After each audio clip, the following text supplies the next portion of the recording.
everybody, and welcome to Books Unbound, the podcast where we unbind books to get to their hearts with your hosts. Us, it's Ariel and Raeleen. Hello. Aha! Indeed! We've got books. We've got books. That's it. That's the whole thing. Books and more books. That is true. Books and more books. This is going to be a good one. I feel like I say that every time. This is going to be a good one, guys. I think I'm just excited. Best every episode time. yet. Yeah. Yeah. Well, no. I don't feel that energy. Not today. Remember that one time where I was like, this is going to be our best episode of all time? And then it was just a normal episode. It was a very mediocre episode. I don't feel that same energy. I don't know what that was. There was a special energy in my heart, but I do have a good feeling about it. Okay. First of all, let me just say for the viewers at home, the people watching this episode, yes, I did get banged. Yes. I chopped it. I didn't chop it, actually, no. No. I went to my hairdresser. They chopped it, and I'm very happy with them. I think they look really fun and silly and in a good way. Like an Ariel type of silly. Exactly. They're perfect. When Raeleen answered the FaceTime call, she said, "Whoa! You look really curly." Like, Ariel is always curly, but she's especially curly today. I also think that the bangs, now I have a 360 curl. There's a curl everywhere you look. So It's true. You don't really have curl that far up on your head. Yes, exactly. Got a curl halo. The other huge news, breaking news. Do we have a breaking news sound? I don't know if we do. I don't know. Breaking news.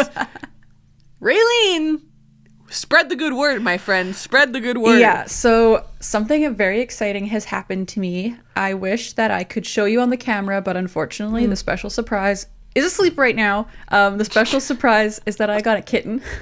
I got Simon a kitten. He needed a little friend.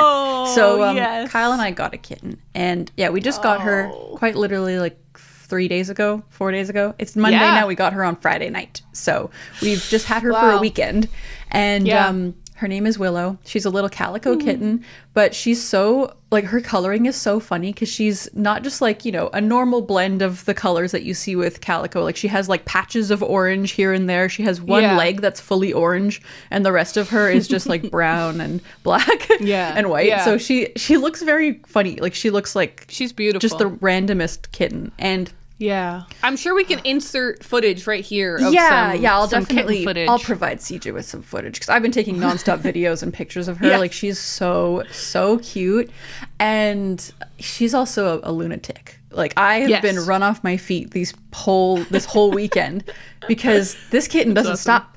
She is just like running around, jumping on things, doing flips, like climbing things. Like, she loves to jump and climb and do somersaults and be upside down. And like, she's just so strange, but in the best way. And I love her so much. And yesterday, Kyle played with her for like, I don't know, like an hour and a half. And then she napped for 4 hours.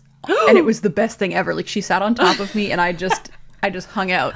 And it was glorious. Awesome. Glorious. Because she's either napping or she's sprinting or like knocking things over. So she's not coordinated yet. Earlier this morning, she jumped on top of something and just knocked everything off of it. And I was like, oh, kitten. Oh, when will you learn? And she doesn't know the limits of her own jump. Like, she thinks she can jump really far distances, and then she can't. No. It just smacks into things. So it's quite funny, but I'm like, you need to control yourself. Yeah. But I love her. You need a little tiny helmet. Yeah, seriously, I'm scared she's gonna concuss herself.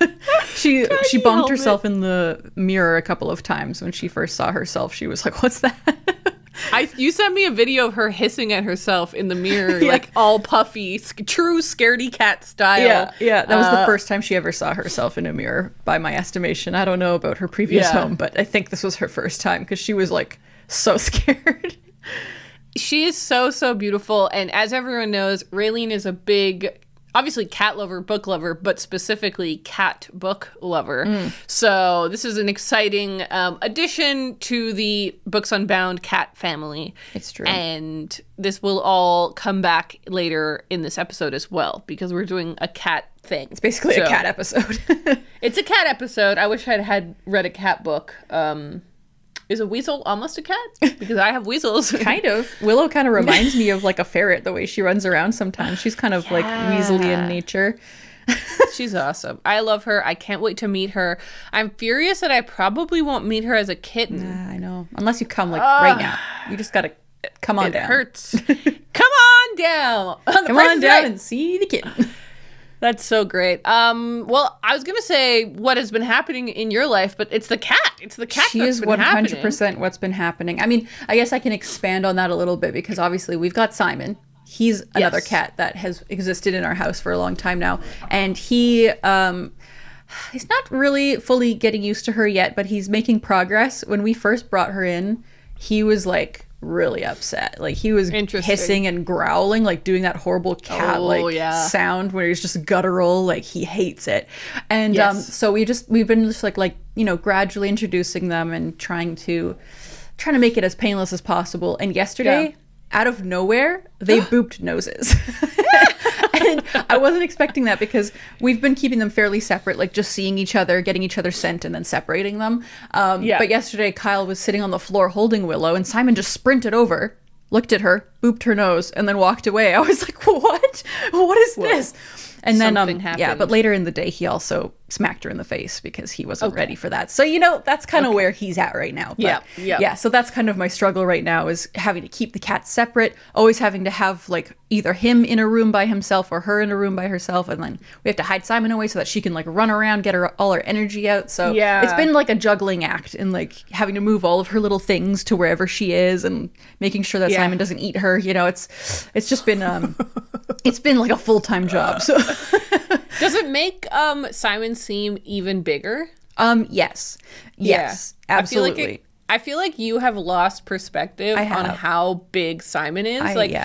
Simon is Raeleen's cat, obviously, and he is so tall. Like, he is the tallest cat I've ever met. It's like his legs didn't know to stop going up, and he's such a tall boy. He's also like a long cat. Like he's just a big cat, but the thing that's like, when you look at him, you just notice that he's just like really tall. He's a really tall cat, and I feel like you have lost perspective on it because it's the only cat you hang out with, right? Exactly. But whenever I show up, I'm like, God, that's a tall cat. Everybody says that. Like, you're not the only one. Everybody's like, he's way taller than my cat or any other cat. And like, anytime I see Max or like one of my friends' cats, I'm like, wow, look at those little legs. Like, I feel like they're the tiny ones. I feel like Simon's normal and they're small. But no, he is extremely tall. And picking him up feels so strange now because I'm so used to just scooping up this little kitten with one hand. She weighs like 1 pound, and she's just like so easy to pick up and play with. And then I'll go to pick up Simon and it's like 2 hands. And he's like 15 pounds or whatever. Like, he's hefty. He's strong. Like, you know, he can fight me. She can't fight me to like, you know, physically get away from, no, exactly. She's still just like a soft little innocent kitten, but Simon's like, put me down. So yeah, that's been very interesting. Awesome. Like, after hanging out with her for a couple hours, I'll see Simon and just be like, oh, look at you. It'll be so curious it's so interesting to see how big she'll get. I'm so curious to see how big she gets. I know, because I'm like, she'll definitely like, I think she's going to be way smaller than Simon, but who's to say? Like, she's still a baby, so it's hard to know. But she doesn't look like she is a tiny cat breed. Do you know what I mean? Like, she doesn't look little. She looks little because she's a kitten, but she still looks agile. And maybe because of her jumping tendencies, maybe she's going to be a bigger cat too. Yeah, maybe can you imagine if she got really long legs too? That would be so strange. Maybe that's what he did when he booped her on the nose. He gave some little, here you go, little gift. He's like, serum. You're tall now. Become tall, little one. Grow tall, and then we can be friends. Yeah. That's so then cute. And only then. I'm trying to think. Over here, not much to report. The bangs, that's a big thing. And I mean, what's going on with the weasels? That's something that I guess the people could use an update on. Yeah, how are the weasels? I've basically decided to let them be for the time being. Here's why. I know what I must do in order to rid the house of weasels, and it is to fix these 2 sills that have rotted through on my house. Is that like how they're getting in and out? Yes, that's how they get in, and that's how they get out, and that's their grand entrance, and it's big. Like, it's not a little hole, it's like there's these 2 big holes in the house, and so it's a perfect entrance. It's like a highway for these animals. It's gonna cost me like apparently between $5,000 and $10,000 to fix it, to fix both of them. Jesus. And I'm like, I don't have that. Yeah, why would you? I don't have that on hand. So I'm like aware that this is a problem. I've been aware that they've been like that since my home inspection. Like I went into the house knowing that it had those problems, and it's not affecting the structural strength of the house. It's totally fine. But I do know I have to fix it. I want to fix it. I'm excited to fix it. But who has $5,000 to $10,000 just sitting around? Yeah. Not me. I got to do a couple sponsorships on the old channel. So if you honestly, if you do see me doing extra sponsorships, you know why. I want to fix those holes. I want to fix those holes. As lovely and cute as they probably are, yeah, they can't live in your house forever. Yes. So eventually I will deal with it. But for now, especially once I learned that they were weasels, I was like, well, they fight mice. They probably will not chew the electricity like of all the problems. If it was rats, we'd be having a different conversation. Totally. I'd be freaking out. But with, you know what? It's okay. They're nice. You know what? That's all right. They're just also, wonderful woodland creatures. I was saying to you, Raeleen, like when it's sunny, which it is mainly sunny now because it's spring, summer, they're not here. They leave because they're like out having a beautiful woodland time. It's only on the rainy days that I hear them. So do you know how many there are? I can't remember if you said. No, I don't know. 3 to and maybe 7. I'd rather not know. I want to see them so badly. I know. I wish I could. I feel like if I set up some sort of maybe if I set up my GoPro in the cellar, I never even thought about this. If I set up my GoPro in the cellar, I might be able to catch some video footage. I think it's worth trying. You're right. I should give that a shot. I should give that a shot. Good thinking. Weasel cam. All right, let's hop into talking about our reading. Mashed Potato May is in progress, really. Yep, full swing. Is May 8th as of the recording of this episode. And but when it comes out, it'll be halfway through May. True. Won't it? We're a week ahead, but sort of a week behind in many ways. Yeah, streets behind. But streets behind. if you don't get it, you're streets behind. Okay, so I want to know how your Mashed Potato May specifically is going, but if you have any other reading updates. Okay, so I guess, I can start by maybe updating my American Gods reading situation. So I've been listening to it fairly consistently over the last week. I'm now just over halfway. Like I think I've listened to 11 hours and have 8 hours left. Yeah, it's long. It's long. And actually what I forgot to mention before is that the audiobook version that I'm listening to, the full cast one, is a reading of the 10th anniversary edition of American Gods, which in the introduction, Neil Gaiman, like, of course, did another beautiful introduction just like he did in Trigger Warning. And he talks about how in this 10th anniversary edition, it's actually much bigger and longer than the original edition, because when he first wrote it, it was way too long, and like his editors were like, you've got to cut out some of this. Like this is just too meandering and too like, whatever. Yeah. And so he cut out a bunch of it, and that was what was originally published. And then with this 10th anniversary edition, he was like, all right, well, can we put all that stuff back in? They're like, sure, why not? You're Neil Gaiman, whatever. Oh, wow. So it is quite like, it is a longer version, which I thought was interesting. I'm like, I wonder what parts weren't in the original, because obviously I've never read it, so I don't know. Yeah. And it is full cast, like I said, but there's also parts that Neil Gaiman reads, which I didn't realize last week. Like there's these little like kind of fable chapters that are just like him talking about this little story that's kind of unrelated to what's happening. So it's always nice. It's always nice to hear his voice again.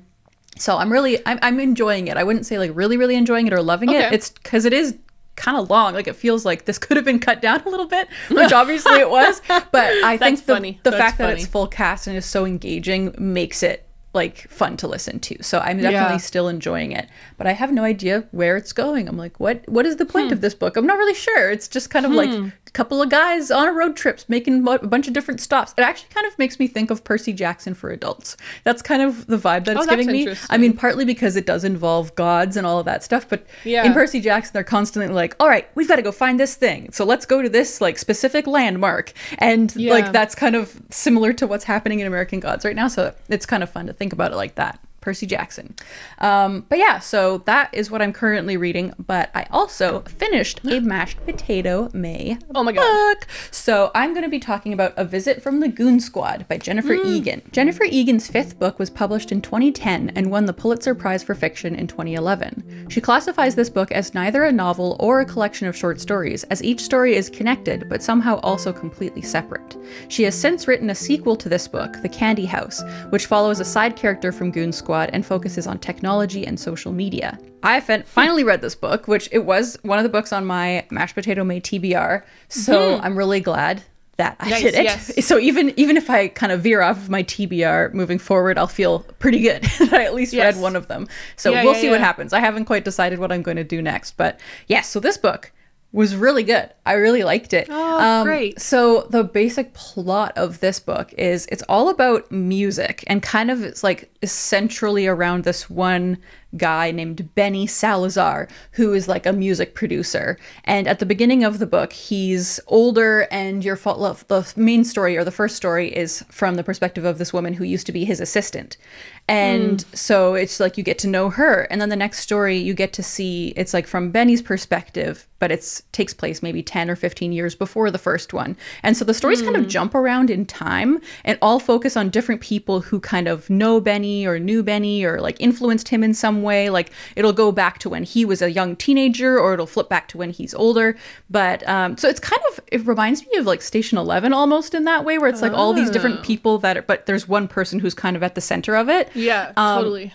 So it kind of has that vibe. Like while I was reading it, I was like, I bet Emily St. John Mandel loves this book. Like if she hasn't read it, I feel like she would like this book. I kept thinking that while I was reading it. But yeah, it was great. Like it's all about the music industry from like the, in the 80s and 90s, and then like the early 2000s based on when it all kind of jumps around. But I really, really enjoyed it. And the way that it jumps around was so fun, because when you start a story, you don't immediately know what timeline it is or necessarily who the character is, but it all comes together in the end. And even when there was one chapter where I was like, who is that person? And then I was like, oh yeah, I remember now, that was mentioned in like the second story. And so it was really good and like very well crafted.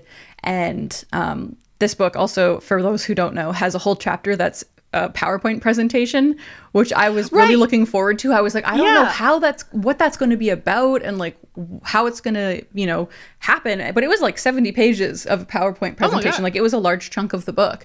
And was it good? It was really good. Yeah. Oh, sick. It was really good. Great. I was like, I don't know what this is going to be. But then when I read it, I was like, oh wow, that was really nice. And then like I understood why it was like, there was a reason for it to be in a PowerPoint presentation. It wasn't just for kicks. Like it actually made sense with the character who was writing that chapter, I guess. Yeah. So yeah, all in all, really enjoyed it. Not necessarily like a new favorite, but I did really enjoy it. And I'm super curious about the sequel, because didn't that just come out recently? I think it came out last year sometime. Yeah, I'm not positive though. It's sort of, when did the first one come out? This one came out in 2010.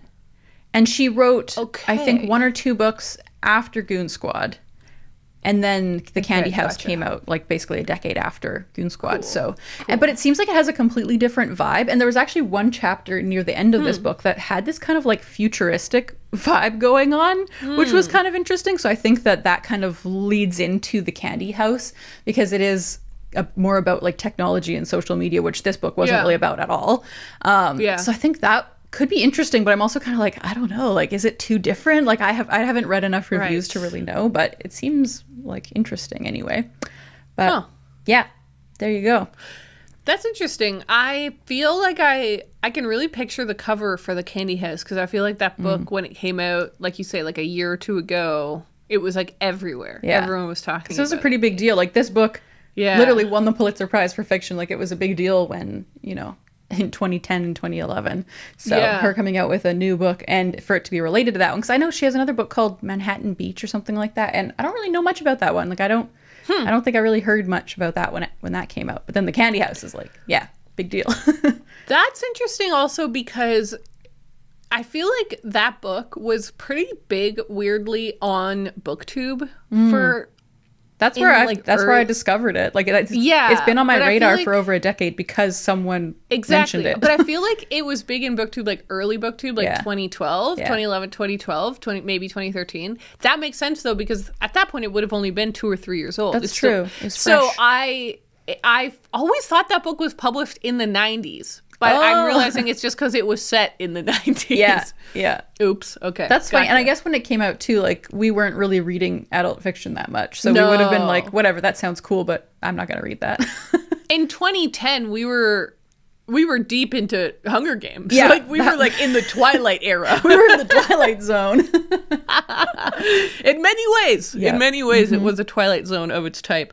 Okay, so you finished a book and you liked it. Yep. You're reading a book and you're liking it. Have you bought any books that you're liking? Well, I haven't bought anything, but somehow I have acquired books. So I'll talk you through it. So my last book depository book showed up, first of all. Okay, what is that? This is what I'm so excited for. I'm curious if you've heard of this. It's called Out There by Kate Folk. No. It has a couple of different covers. This one was like the cool cover I found on Book Depository.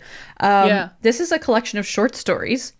And essentially, they're all about like technology and social media and have been compared to Black Mirror, which is why I picked it up. Because I'm always looking for like dark technology, like near future, whatever. Like, I love that type of stuff so much. And this book gets really, really good reviews. So I was just like, immediately, I'm going to buy that. I've been just like hoping that my local bookstore would find it for me for the past month, but then they didn't. So I was like, well, I'm just going to buy it. So yeah, super, super hyped on that. And it has a really beautiful cover. Obviously, I'll post a picture of that on the Instagram.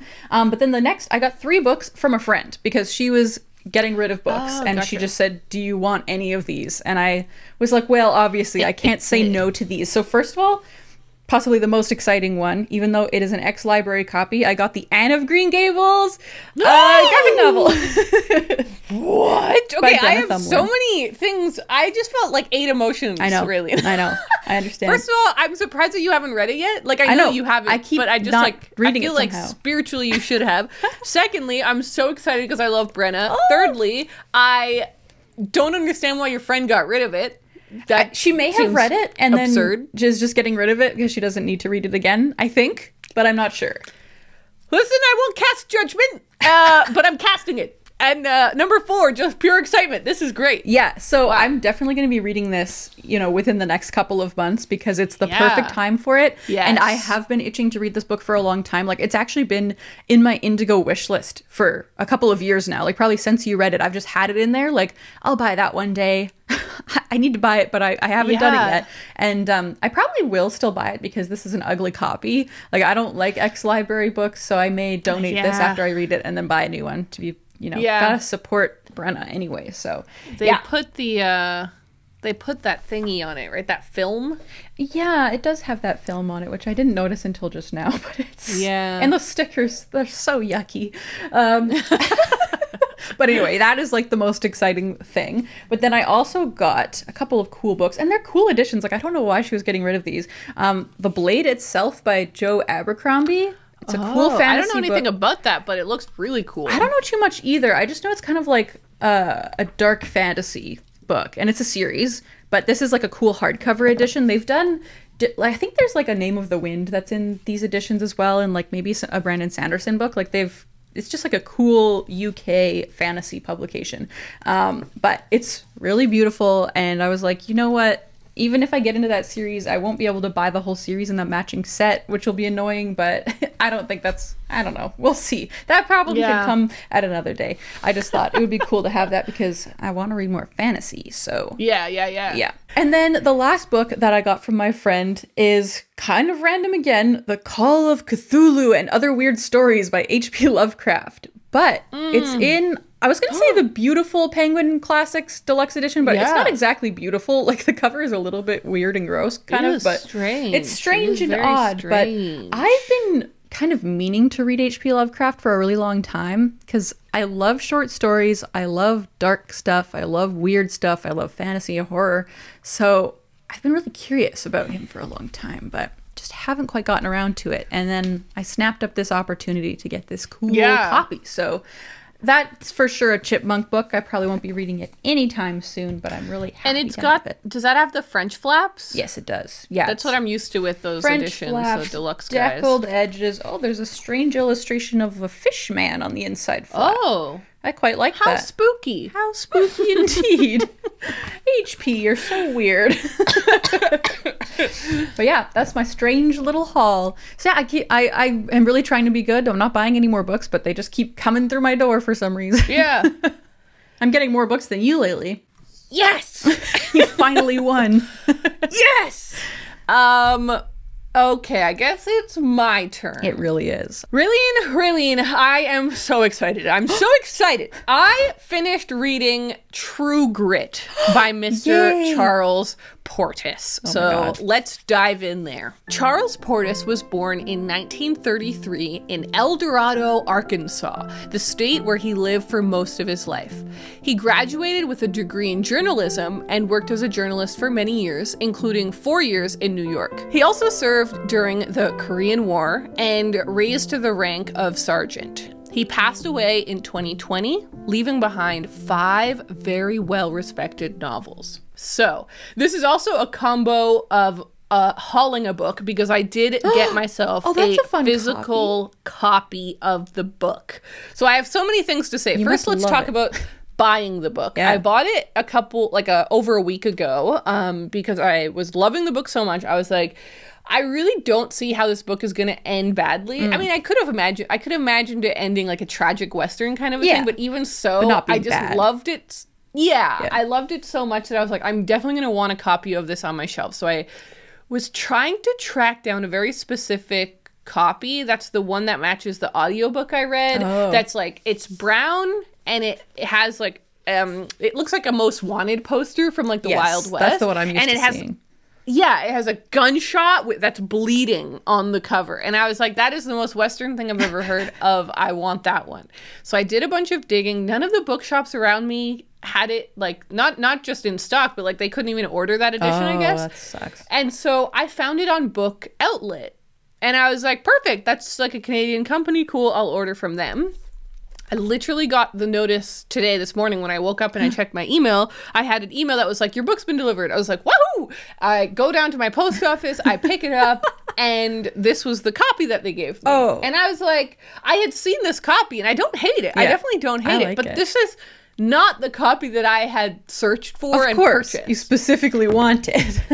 I specifically did a bunch of information, like searching for this. So I emailed their customer service this morning and I was like, hi, I bought a copy of True Grit. Here's my order number and I received the wrong edition. Can I get some help, like getting the right edition? Yeah. And this was the response I got. Hi, Ariel. Thank you for your message. As a seller of publisher overstock, all of our inventory is received at random and cycled through very rapidly. Having said that, unfortunately, we are not able to guarantee the cover of a specific book, but certain that you will get the intended ISBN and in good condition. May I kindly invite you to visit the link below, which outlines our policy on book covers. And then they link me to this like website that's like their help center. It's like deep in fine print. Yeah. And then he quotes it, quote, due to the nature of our inventory, in rare cases, the cover for a book received might not match the one in the display picture. However, the ISBN will still be the same as listed. Please be assured that the content will always be the same as described. We are so grateful for your understanding regarding the situation. Please always feel welcome to reach out again if we're able to assist with anything further. We're delighted to help in any way we can. Kindest regards. This really enraged me. So now what you have to do if you order from Book Outlet is to grab the ISBN, plunk it into Goodreads to see what the actual cover is. Which you shouldn't have to do. I think that this is really shady. Because first of all, if they were being super upfront and very clear about it, it would be in the description of the listing of the item I'm purchasing. Yeah. But they're putting this in like their fine print, in their like policies and stuff. Like you could get the wrong cover, and if you get the wrong cover, we don't care. Yeah, too bad. And second, I just hate saying at the end, we're grateful for your understanding. Please always feel welcome to reach out again if we're delighted to help you. I'm like, no, you're not. You didn't help me. You literally like, didn't can you help do returns with them? Like, would they even accept a return? Like, does that even... I don't know. And he didn't mention that. Like, he didn't say anything about if you would like to return this is what I mean. They didn't offer any help. They were like, if you'd like to return it and get your money back, we understand that you didn't get, this wasn't the copy of the book you wanted or whatever. And do you remember that this just happened to me also with thrift books? Yes. Yep, that book about the houses or whatever. Yeah, I'm feeling really annoyed, and I just think that it's really shady of online businesses to do this, because when you're buying something, you are putting trust in the company that the picture that they're showing you for the item you're buying is the item that you're gonna get. So basically, not impressed, and I don't think I'll be ordering them from them again anytime soon. And it's funny because I also found it on thrift books, but I was like, I'm not ordering from them. They betrayed me. You've been now I'm not going to order from these guys, and Book Depository doesn't exist, so it's becoming a smaller pool for me. Anyhow, like I said, I don't hate this cover, but that was the journey that I went on, which is how I ended up with this cover. And are you still going to be hunting for that other copy, or are you okay with this one now? I think I'm okay with this one now, and here's why. Because now that I have finished the book, I loved it, and I want to read more books by Charles Portis, and they have released all of his books in matching covers with this one. Yeah. So I think I'll probably just stick with this because it's what's happened, and it seems like doing a return through this website will be difficult. Also, it was $8. Like, I am being aware that that's pretty cheap, but still 8 of my hard-earned dollars. I'll stop talking about the money. But yeah, okay. So this book is amazing. Oh my God. And everyone should read it. And I'm not gonna stop. I'm not gonna shut up about this book for a really long time. I'm like so excited for this to become my whole personality. Also, my phone background is now a cowboy. It's all happening. Okay, so basically, this is the story of Maddie Ross, who's 14. I couldn't tell that she was 14. It's like, I don't remember them saying it in the actual book, but on the back of this edition, it says that she's 14. You get the gist that she's like between the ages of like 12 and 14 throughout the book. Okay. She's basically, everyone calls her a child, right? Yeah. And she's like small but scrawny. Cute. This is the first paragraph of the book, so this is not spoiling. This is just me starting it, and it's perfect. It's a perfect starting paragraph. And it's actually hilarious because it's in the first line that it says that she's 14, so I'm crazy. You just forgot. Okay. You just forgot. I just forgot. People do not give it credence that a 14-year-old girl could leave home and go off in the wintertime to avenge her father's blood, but it did not seem so strange then. Although, I will say, it did not happen every day. I was just 14 years of age when a coward, going by the name of Tom Chaney, shot my father down in Fort Smith, Arkansas, and robbed him of his life and his horse and $150 in cash money, plus 2 California gold pieces that he carried in his trouser band. Here is what happened. Nice. I mean, come on. That's awesome. It's so cool. That's the thing, right? Cowboys are cool. You can't take that away from them. And so hence starts the story of Maddie Ross going, basically her, she lives on a farm. Yeah. With her mom and her 2 younger siblings and her dad. And her dad decides that they're going to buy, I forget how many, like 8 ponies. And she even says, she's like, none of us agreed that we should do this pony thing, but he thought it was like a really good investment and stuff. So he went to a town a couple hours away to buy the ponies and bring them back with his friend. This friend was a guy, Tom Chaney, who showed up to the farm a couple months ago, really down on his luck, hungry, needing work, and the dad took him in. So the 2 of them head off to this town to buy the ponies. He buys the ponies, and that night, Tom Chaney shoots him down dead. God. So now Maddie Ross has gone to the town, and first of all, she's sorting out his affairs. She's trying to return the ponies and figure out how to get his body back home, all of the admin. But then she's like, I'm going to go and avenge my father. And the only way to do so is to hire a man to help her, a U.S. Marshal. Ooh. So she asks around. She's like, who's the marshal with the most grit? Okay. It's so cool. I'm getting chills just talking about it, you guys. And somebody recommends to her this guy named Rooster. And so she goes off finding Rooster, finds him, hires him, and they go on an adventure to go and kill Tom Chaney.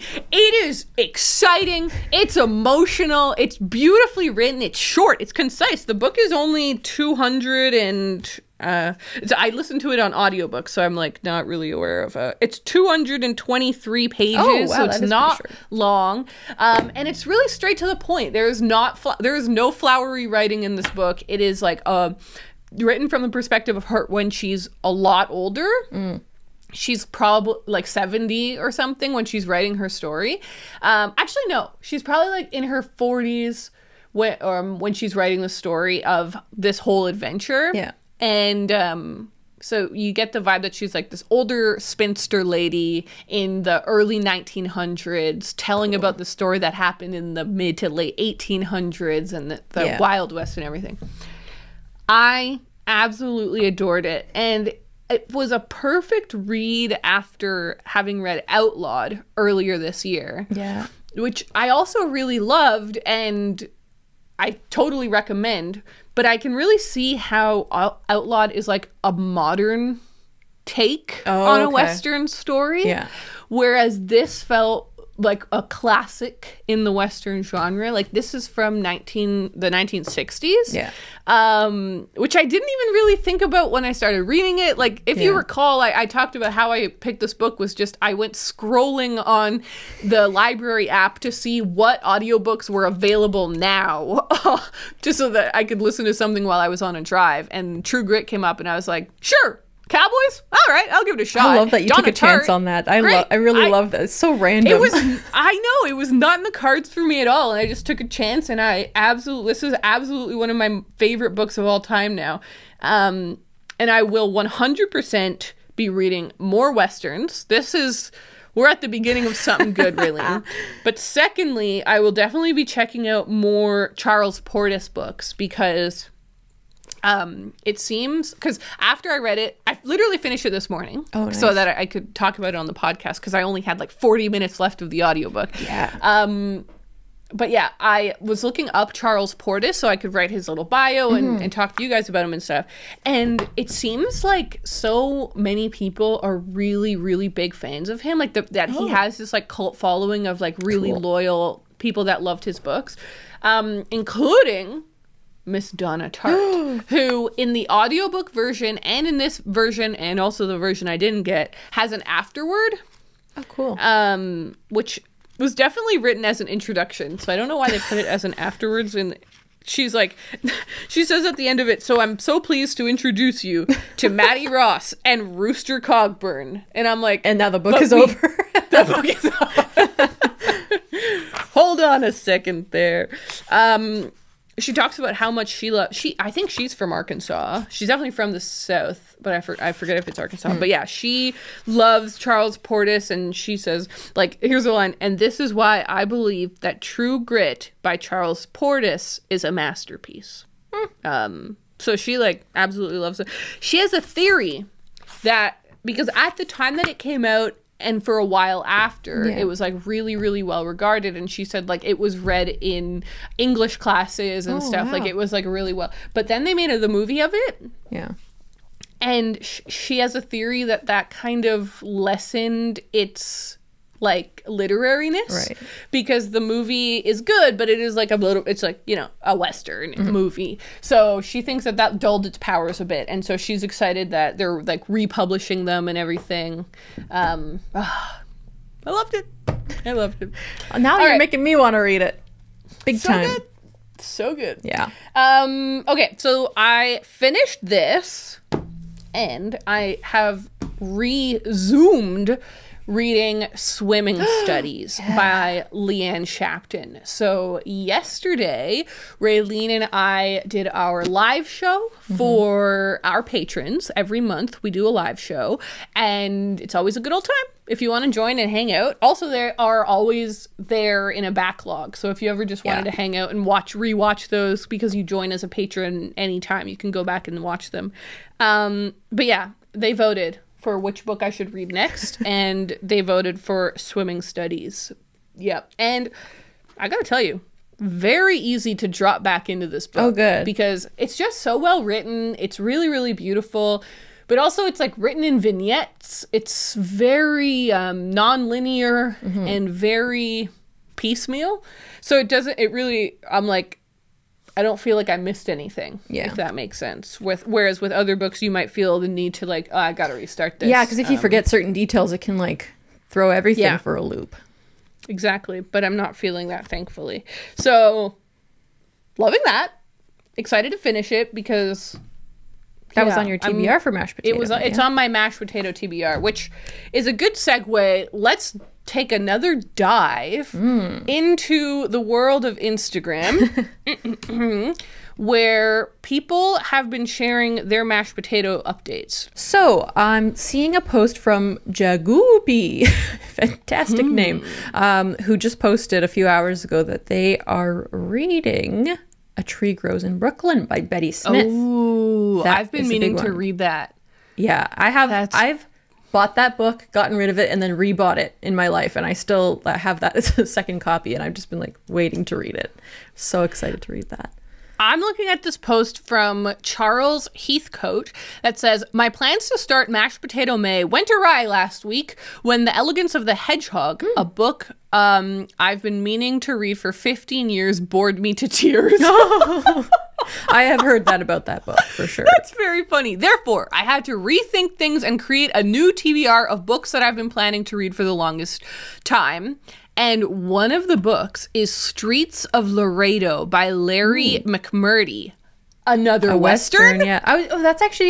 When you were talking about your book, True Grit, I was like, what other Westerns could you read that are going to be like, you know, good classic Westerns and not just like, there are some Western like books that are kind of more like romance adventures almost, and it's like that's a whole genre of Westerns. That's a whole genre. So that I'm like, sure. What are you going to find? But yeah, you could read Lonesome Dove. That's awesome. Yeah, there's loads. And thankfully, CJ, my brother, he is a huge Western fan, and he already has like 3 lined up that I need to read. Perfect. Roughing It by Mark Twain, and The Virginian, who I forget who The Virginian is by.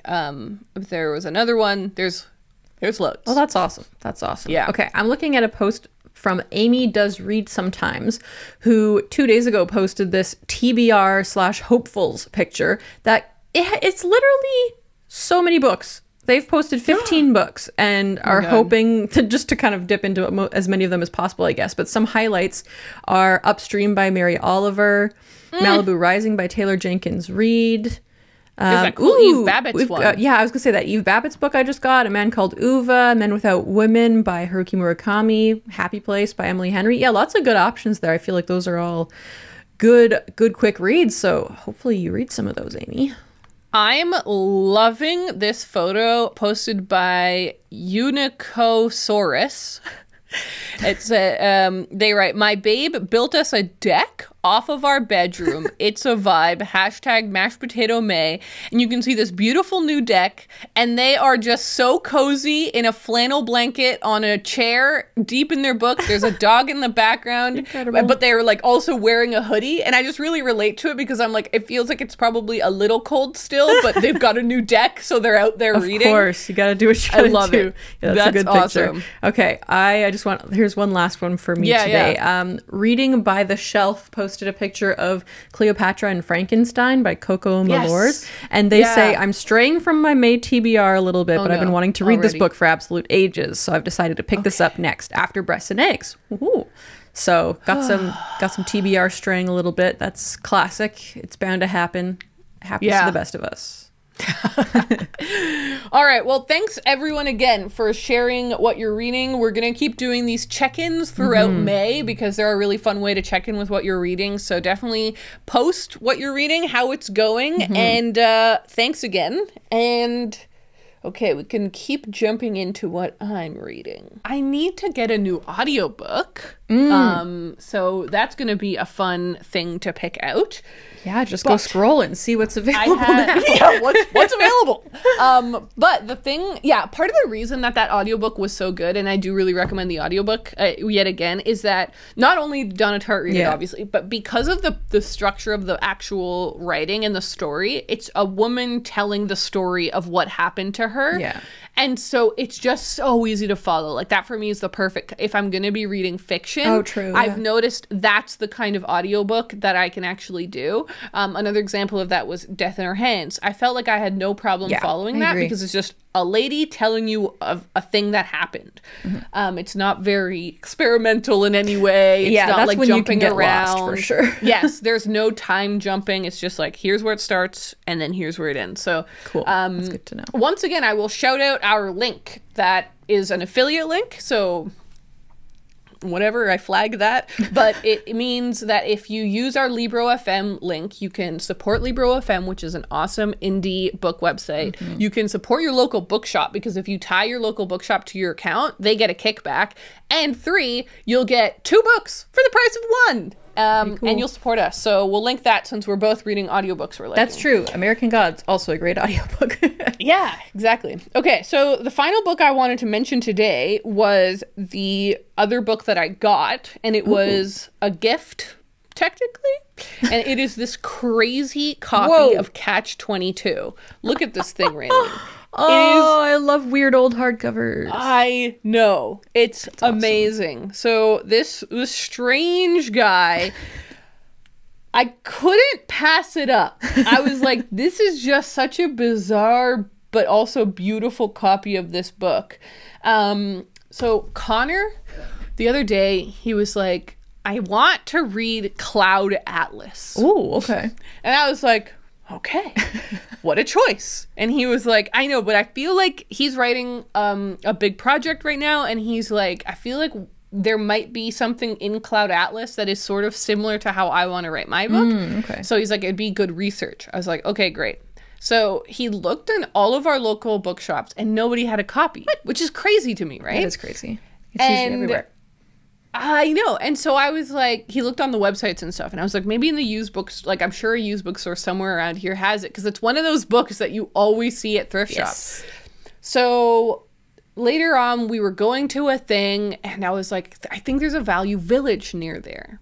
We could stop there because they might have Cloud Atlas. It's one of those books you always see.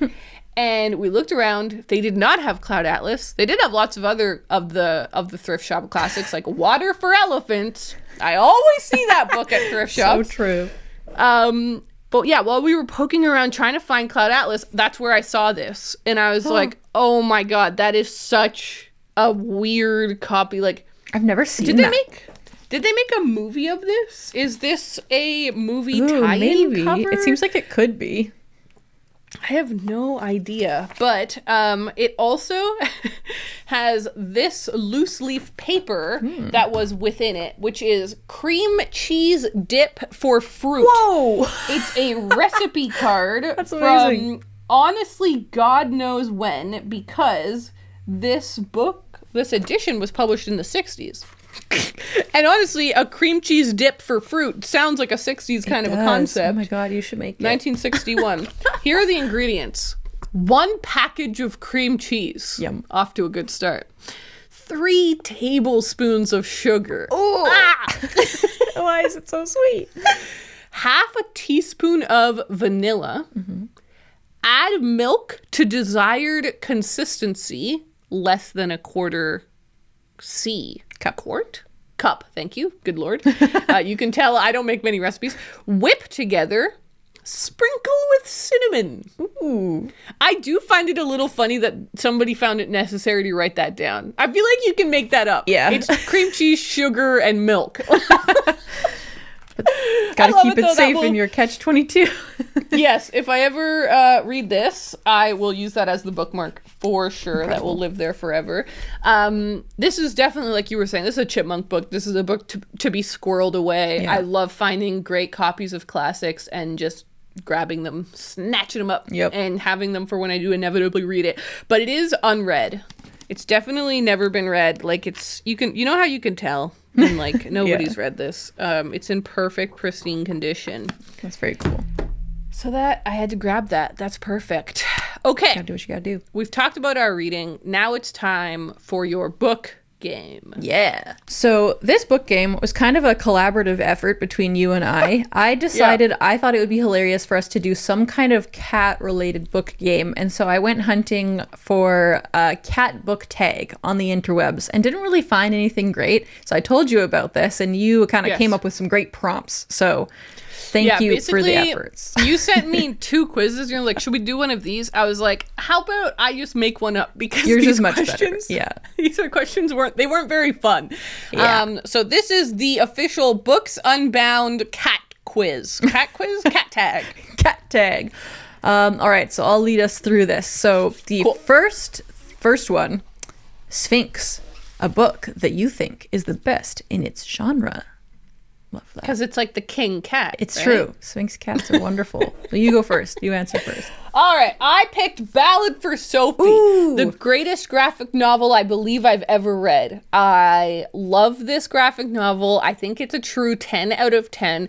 I think it's masterful, not only in its storytelling and its writing, but also in its illustration and its art style. And as a person who's read a lot of graphic novels, I just feel that this is a real world-class 10 out of 10 situation. Thank you. Very good. Very good. I love how broad this question is, first of all, because at first I was like, what genre do I pick? Yeah, just a genre you've read a lot of. Yeah. So I decided to go with YA dystopians. And the book that I've chosen, that's awesome. Yeah, the book that, and obviously I've read quite a lot of those. So the book that I think is the best YA dystopian, at least that I've read, is Unwind by Neil Shusterman. Because I feel like that one tackles real world issues, but also is something that could potentially happen. Like it's extra scary to read because it's like, oh, we could actually be going in this direction. Especially now, like it's kind of about abortion and like if it were outlawed, what would happen? What would go down? So it's a little bit scary to read. Yeah. But it's, because it's different from like the Hunger Games where it's like, oh, well, this is crazy. Like that would never happen. That's pretty out there. But with Unwind, it's like, oh, it's scary because it's so close to the truth. And it's just like well written and a fun adventure story. Like it's so good. Oh, I should read that again. Anyway, that's a fun pick. Moving on to the next one. Number 2, Cat Affection, a book that ended abruptly. I thought that was very funny. This is because you know how cats come up and they give you love and you're like, oh, this is beautiful. And then they're like, I'm done. And then I'm out of here. Goodbye. And you're like, what? It's true. They do be like that. Yeah, that's the difference between cats and dogs. Dogs are so annoing, they won't stop. They never They're stop. just like, love me more, love me more. And you're like, okay, great, I've pet you a lot. And they're like, love me more. And you're like, Enough. I picked Weasels in the Attic by Hiroko Oyamada. I don't think it ends in a bad way, but it definitely left me wanting more. It definitely left me feeling like, oh my god, we could have had a lot more could have been given as to like what happened to these characters. And I don't think that's the point of the book. Like I said, it doesn't do it in a bad way, but it does end I remember it ending and I was like, what? I want to know what happens to everyone. So I definitely could have, and I would really, my hope is that the next book that Hiroko Oyamada publishes, or gets translated to English at least, is a longer novel, because I've read this one and The Whole, but also from everything you've told me about The Factory and the amount I've read from it, they're all very similar. They're not vignettes exactly, but almost. Like, they're very glimpsy and very short. So I want the next thing she writes to be longer. Yeah, that would be really nice. I want her to do something meatier. Totally. All right, the one I picked for this one is Bird Box by Josh Mallerman, because I remember when I read this book, like, I think I binge read the whole book, like, in one sitting, but then I got to the end and was like, what? What do you mean? Because it is very open-ended, which later, upon reflection, I realized was the perfect ending. But when you're reading it, you want answers, and when you don't immediately get answers, it's, like, very frustrating. So I remember thinking, like, oh my god, this is a terrible ending. But the more you think about it, the more it just makes sense. Yeah. That makes sense. Okay. Number 3. Catnap, a short and satisfying book. Delicious. I chose A Psalm for the Wild Built. This is the most catnappy book ever. It is so sweet. first of all. Yeah. It's very sweet. It's very calm. It's very lovely. It's very peaceful, which is like what I imagine a catnap being. But also, it's very short. It didn't take me long to read it. Yeah. A couple of times sitting down to plow through it, and it just was, I was just like, that was so short and sweet. It's perfect. So if you're looking for a short and sweet thing, like, I really can't think of a better rec. Perfect. I decided to go with a book I read a long time ago that I kind of forgot about, but I feel like perfectly fits this prompt. Make Good Art by Neil Gaiman. Remember that book? We were all really into that book back in the day as well. Yeah. That one, I felt like I was really latching on to the word satisfying. We want something short and satisfying. And I feel like that book is... It's like he did a speech, I think, right? That's what the book is. And it's just him talking about art and like being inspirational. And it just like when you read that, it makes you want to make something, like write something or craft something. Like, and I think that just is like a really nice little world to exist in for a while, just being inspired. So I picked that one. I actually forgot I hadn't read that one. Oh, you I haven't read that one. Oh, No. you would love it. I know. It was so good. I really, really loved that. I think I would. Yeah. I think you're right. Okay. Now we're on to number 4. Black Cat, a book you wish was being adopted by more people. Oh. Because if you don't know, black cats get they don't get adopted as much as other cats because there's obviously there's weird superstitions about black cats being evil or whatever, so people don't adopt them, and so they end up not being adopted. They're my favorite kind. Exactly. Yeah. So shout out to the black cats. But I picked The Ghost in the House by Sarah O'Leary. Very good. Yep, this is a book that I've been championing since I read it for the 2 years ago. So angry at this cover. I'm so angry at this cover. Are there It's any other awful. covers for that? Like, have you looked it up? Ugh. I hope one day it gets republished with a cover that I think suits it more. Yeah. There's even just the fact that it has this I don't know what to call it other than decal. Oh. Do you see this wallpaper print? It's all a very strange vibe. I don't know what that's about on there. I just know that if I was in a bookshop, I wouldn't really give this a second look. And it's such a shame when that happens because this is such a phenomenal book. It's such a phenomenal book. It is the story of a woman who has died and she wakes up 5 years later as a ghost in her house. And it's her coming to terms with the fact that she's dead, but also coming to terms with the fact that her husband has moved on. And she has a lot of rage, a lot of sadness. And so it's this really beautiful book about marriage and relationships and life and loss. It's so cool and creepy but also just very beautiful and well written and short. I think it's under 200. Yeah, it's 187-ish pages. I really think that if this had an incredible cover, people will go crazy for this book because I think it hits a lot of the things that people love, but I think people are sleeping on it. Also, it's Canadian. I don't think it's published maybe outside of Canada, so yeah, that would do it. That is tricky as well. Well, the one I picked, funnily enough, is kind of a similar story, but I wasn't even thinking about it from the cover angle. So the book that I want to recommend is I Am the Messenger by Marcus Zusak, which incidentally does kind of have an ugly cover as well. It's not attractive. It doesn't really pull you in necessarily. It's got this weird card with a face on it. It's not good. But I absolutely love this book, and I feel like it gets overlooked because people love The Book Thief so much, and that's kind of the one that has been in the spotlight for as long as it's been out. And I feel like people don't necessarily know I Am the Messenger, or it's also just published as The Messenger, I think, in Australia.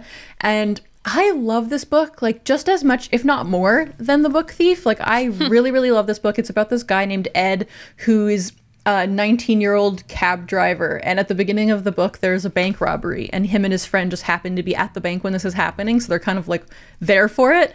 And after that kind of whole scene happens, he starts getting these mysterious playing cards that have clues on them. And he has to start figuring out what the clues mean and what he's supposed to do about them. And it just ends up being this really, really touching and interesting story. And the ending is so baller. It's such a cool way to end a book. I love it so much. So I really want more people to read this book. And Quick shout out. I know there's a movie or a show coming out or is already out, but I don't know if it's streamable outside of Australia, so I have to look into that. But so the people know, I have seen that trailer and it looks super good.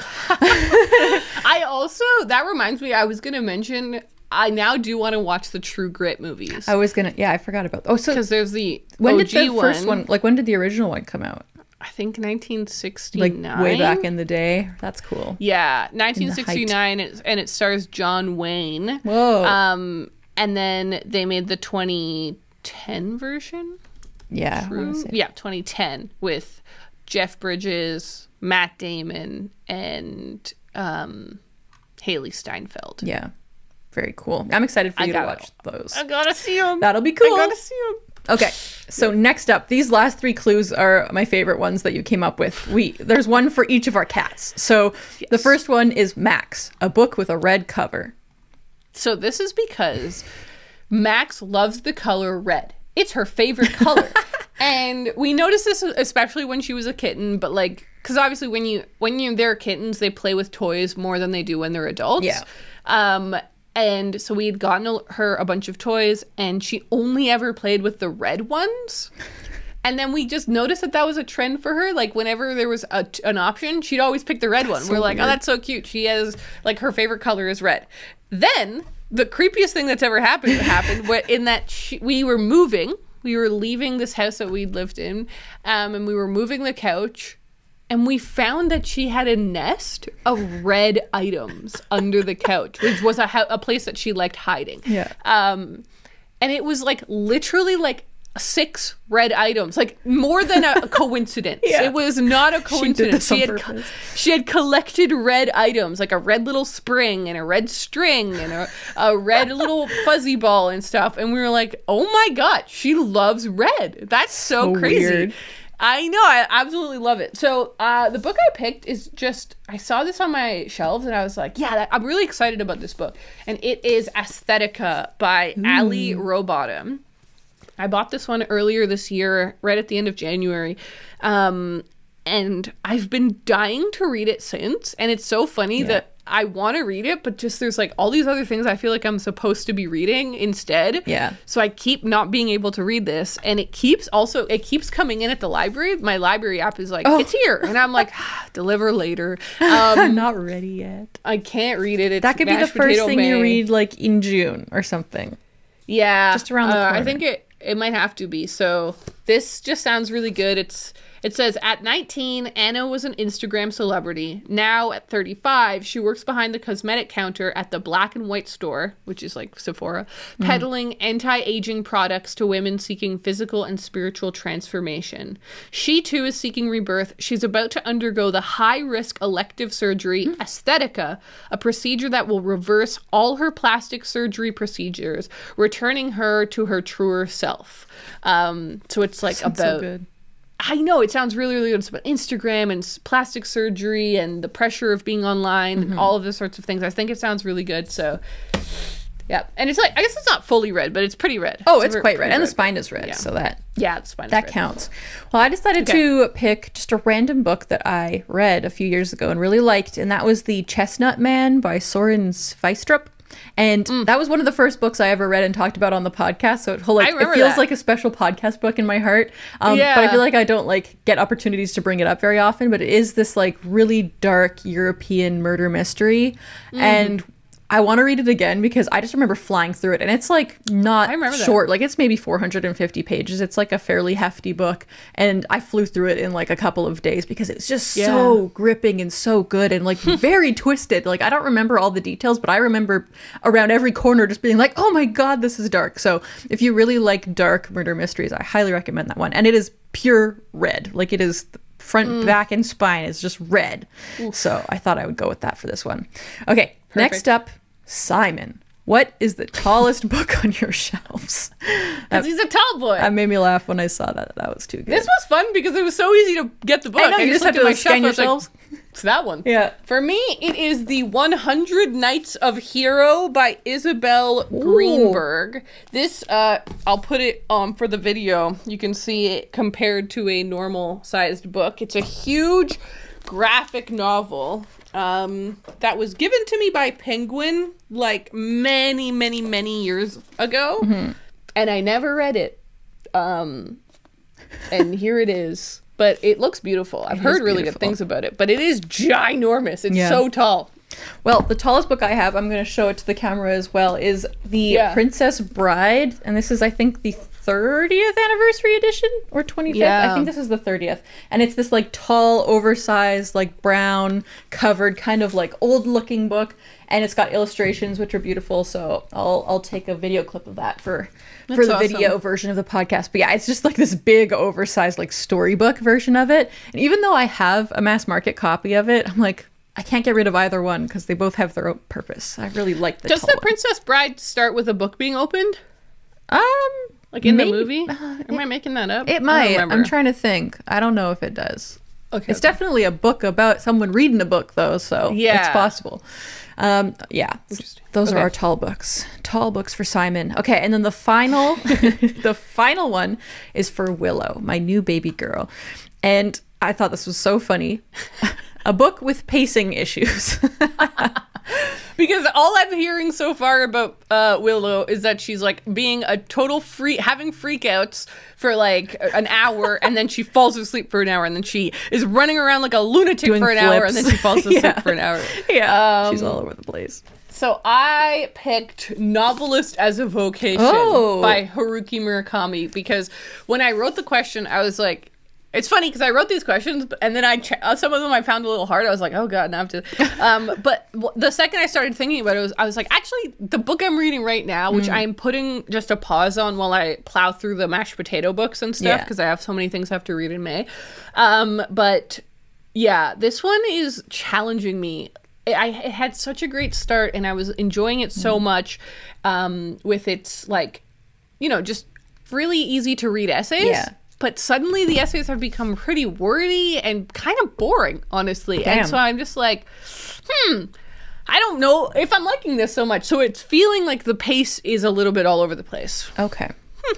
Well, the book that I decided to go with was The Glass Hotel by Emily St. John Mandel. Oh, interesting. Back when I read this book, like, I just kept feeling like around every corner of the book would come to so many like stops almost, where it was like I would just hit a wall and be like, I'm not interested in this, like, can something interesting happen? And then it would be like I'd read a bit more and it's like, no, I'm still not getting anywhere. Like, it just felt like I was like you know, swimming through mud or something like that. It just that's how that book felt to me. It never felt easy, it never felt fun. So I feel like that one had the most pacing issues for me of recent memory. But yeah, so there you go. That's it. The Books Unbound Cat Tag. If you want to do it, we'll put the questions in the show notes and the description, and also probably on Instagram, and definitely on our website. So if you want to check that out, it's linked down below. And that brings us to the end of this episode. Thank you guys so much for hanging out. I'm feeling super grateful to the community. Love seeing the posts for the mashed potato maze stuff, and so grateful to everyone on our Patreon. It was really fun hanging out with loads of our peeps on the live show yesterday. So thank you guys so much for hanging out with us. We are now going to go record our Patreon only mini podcast, Movie Tub, where we talk about the movies and shows we've been watching every week. The episodes come out concurrently with these, and yeah, if you want to check that out, that's also linked down below. We'll talk to you guys next week. Bye. Bye.